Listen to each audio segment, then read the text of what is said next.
수험생 여러분 안녕하십니까. 에듀마켓에서 건축기사와 건축산업기사를 담당하고 있는 안남식 교수입니다. 자, 전 시간에 챕터 2에서 공기조화 설비 몽땅 끝났죠. 이제 챕터 3입니다. 전기 설비입니다. 전기에 관련된 거. 우리 건축기사나 건축산업기사는 전기 전공자들이 아니기 때문에 전기에 아주 깊이는 들어가지 않습니다. 그렇지만 전기 기본적인 내용은 나오죠. 자, 첫 번째 제1절 강전 설비 갑니다. 먼저 강전 설비와 약전 설비에 대해서 어느 정도는 설명을 드려야 될 것 같아요. 그래서 강전 설비라면 굉장히 전압이 뭐 20V, 25V, 30V 이상 되는 거, 굉장히 높은 거 강전 설비. 그리고 약전 설비라면은 여러분들이 그냥 흔히 가지고 다니는 휴대용 핸드폰, 뭐 이런 인터폰, 이런 것들은 굉장히 약전 설비예요. 25V, 30V 이하거든요. 그러니까 볼트가 전압이 상대적으로 굉장히 낮은 거 양전, 높은 거 강전, 이렇게 됩니다. 먼저 강전 설비, 전기 설비 자체의 일반 사항 갑니다. 전압, 저항, 전류가 무엇이냐? 전압부터 갑니다. 전류를 흐르게 하는 힘을 전압 또는 전위차라고도 나오게 됩니다. 근데 전위차보다는 전압이 훨씬 더 많이 나오겠죠. 전압이며 단위를 볼트를 사용한다. 그래서 전류를 흐르게 하는 힘, 이게 바로 전압이죠. 근데 전압의 종류가 우리 1950년대 6.25 사변을 거치면서 우리나라의 전기 산업이 급속도로 발전을 하면서 이게 2021년까지 거의 70년 동안 사용하던 전압의 종류가 있었습니다. 근데 그게 21년도에 싹 바뀌었어요. 이걸로 바뀌었습니다.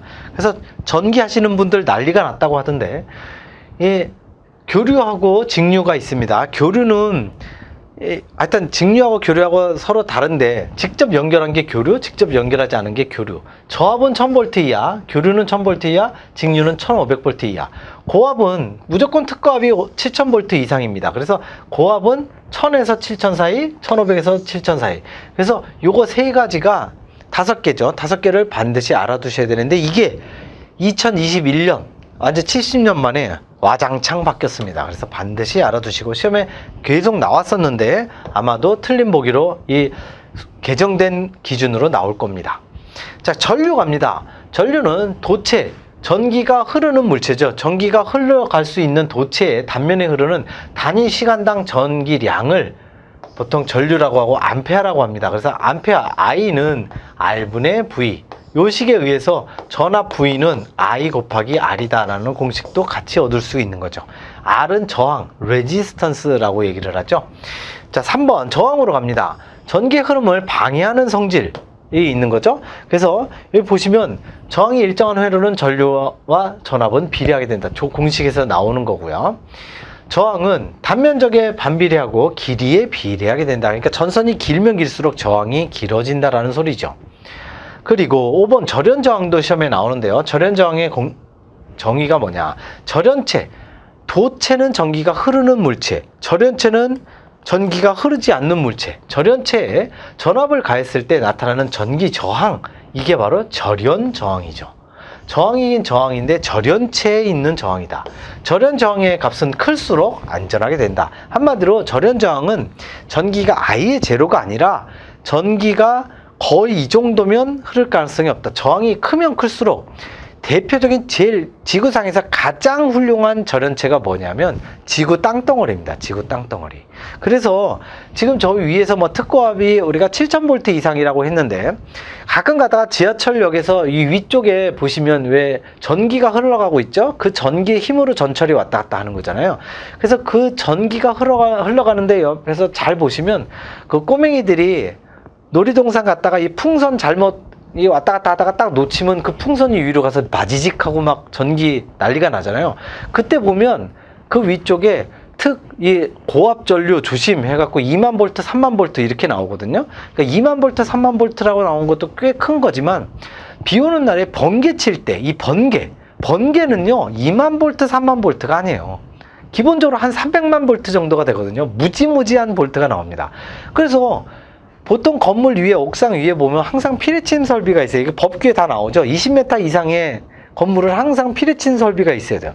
피뢰침이 금속으로 돼 있는데 전도체죠. 아주 전기가 잘 통하는 전도체. 300만 볼트 이상의 어마어마한 번개가 여기 빠지직 하고 치면 그게 어디로 갑니까? 전도체를 따라서 저 밑으로 땅 속으로 쑥 들어가요. 땅 속에 그 지구의 절연 저항은 이게 뭐 몇백만 볼트가 아니라 수천억, 수천조, 수천경 볼트도 갑자기 0으로 만들어버리는 저항이 무한대에 가깝습니다. 지구의 그 저항이 가장 높은 거, 그게 바로 절연 저항이죠. 그래서 전기 저항이, 이 저항값은 비저항 곱하기 단면적분의 길이로 표현하는데 시험 문제는 그렇게 많이 나오진 않으니까 참고하시기 바랍니다. 자, 괄호 4번 갑니다. 직렬과 병렬의 저항 계산. 요거는 이제 계산 문제로 나오죠. 직렬로 접속이 돼 있다. 요거는 이제 여러분들이 아마도 물리 시간에 다 배우셨을 텐데 다 까먹으셨죠. 저항이 이렇게 돼 있는 거예요. 저항이 이렇게 다이렉트로 일직선으로 연결된 거 직렬. 이건 그냥 n 곱하기 r로 계산하시면 됩니다. 병렬은요, 요렇게 가서 여기가 병렬로 요렇게 돼 있고 여기는 또 요렇게 돼 있고 요런 식으로 돼 있는 거, 이게 병렬이죠. 이거는 r분의 n, 이렇게 r분의 1, r1분의 1 더하기 r2분의 1 더하기 r3분의 1 이렇게 더하는 겁니다. 이게 바로 병렬. 직렬과 병렬 둘 다 알아두시기 바라고. 괄호 5번 직류와 교류갑니다. 직류는 직류의 전류가 있고 교류의 전류가 있어요. 직류는 항상 일정한 방향으로 일정량이 흐르는 특성이 있고요. 교류는 전류가 순간순간 흐르는 방향 그리고 흐르는 양 변합니다. 교류는 변하고 직류는 변하지 않는다. 그 정도만 알아두시면 될 것 같고. 괄호 6번에 이제 전력 갑니다. 전력이 훨씬 더 시험에 많이 나오는데요.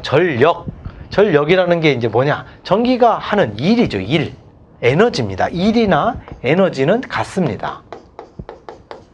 일로 정의하고 전력의 단위는 와트 또는 킬로와트로 나타나게 되죠. 우리 저 앞에 위성 설비할 때 뭐 수압이나 급수압이냐 뭐 이런 거 계산을 할 때, 또 축동력 계산할 때 항상 킬로와트로 나오게 되죠. 킬로와트로 나오는 걸 갖다가 전부 다 환산하는 거, 그 환산하는 계산 공식에 의해서 하는 게 조금 어려운데, 어쨌든 전력은 와트나 킬로와트.